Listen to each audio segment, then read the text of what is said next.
Әр жоғары және арнаулы оқу орнын бітіруші түлек мамандық бойынша кәсіп табуды ойлайды. Осы мақсатта бүгін Хадиша Бөкеева атындағы Қазақ драма театрында бос жұмыс орындары жәрмеңкесі өтті. Биыл алғаш рет ұйымдастырылған шараға 45 жұмыс беруші қатысты.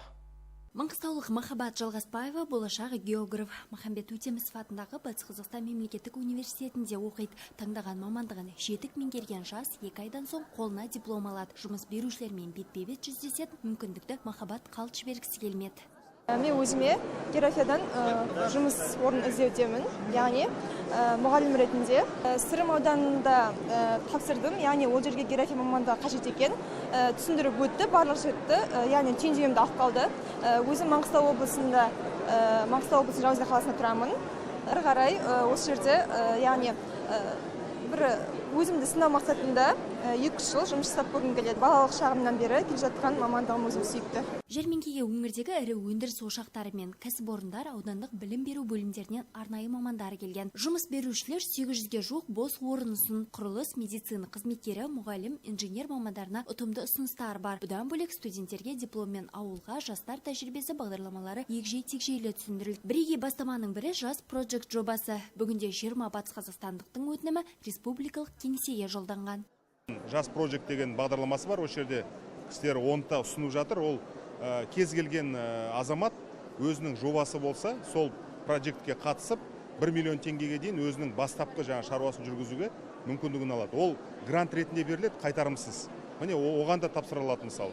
Қазір мына жерде мына аралап көріп отырмыз, атамекен кеңестерін беріп жатыр. Мысалы тұрғын үйге байланысты мәселелер бар. Бақытты отбасы деген бағдарлама бар. Бұл жерде бастапқы жарна 10%-ке дейін төмендейді. Осының барлығы да біздің жастарымызды қызықтыруда. РУ 170-2 түзету мекемесіне заңгер, қаржы қызметкері және мейірбике қажет. Сондықтан олар бітіруші түлектердің түйіндемелерін қабылдап, жұмысқа шақыруға уәде етті.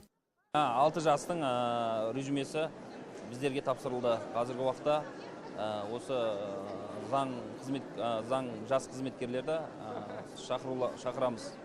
Қазіргі уақытта 2 жас қызметкер алдыңғы жылы 2018 жылы осында жәрмеңкеден қабылданған.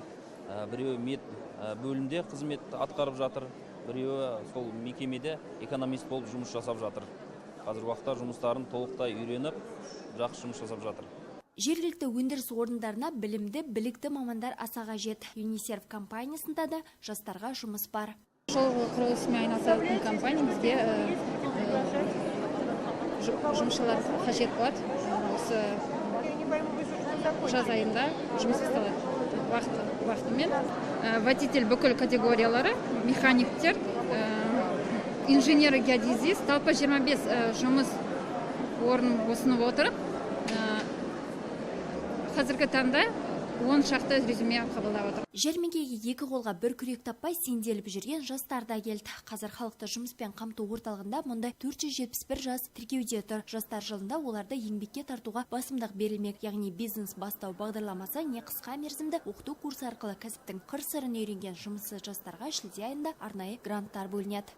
Яғни мемлекет қолдау шараларымен 496 жас қамтылған. Соның ішінде 233 жас жастар тәрбиесі бағдарламасы бойынша жұмысқа жолданды. Сол 230 адамның жолданған адамның ішінде 70-тен астамы өз жұмысын аяқтап, яғни тұрақты жұмысқа 35 жас орналасып отыр. Техникалық мамандықтарға өте сұраныс көп.